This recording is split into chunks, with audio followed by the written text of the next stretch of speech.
Привет, меня зовут Ващипкина Алина. Я хожу в садик Солнышко, а группа Подснежник. Ой, садик Подснежник, а группа Солнышко. Сегодня я вам расскажу о доисторической улице Амосова. Михаил Киевич Амосов. Советский, якутский политический деятель. Впоследствии репрессированный.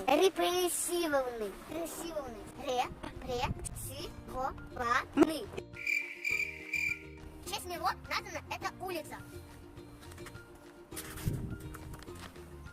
Улица находится в районе Старого города. Пошли!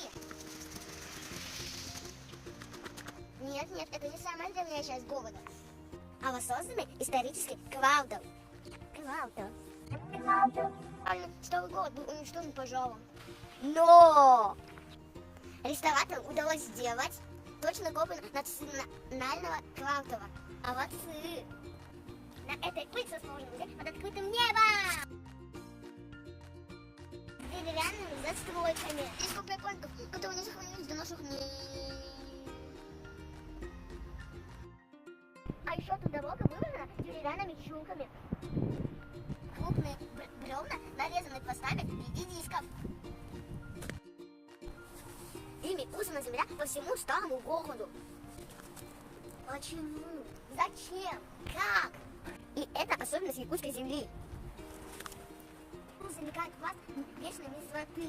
Дома в Якутске построены на сваях. Через как пробивается все что угодно. Это вечная мерзлота выталкивает все из себя. Поэтому лесы деревянными чулками изменяют всегда. Дешевле, чем поменять асфальт. А в каком-то году решил один гражданин судиться с мэрией. Дескать, чулки-то не настоящие, не деревянные. Ну и гражданин выиграл в суд целый рубль. Я серьезно говорю, целый рубль, российский.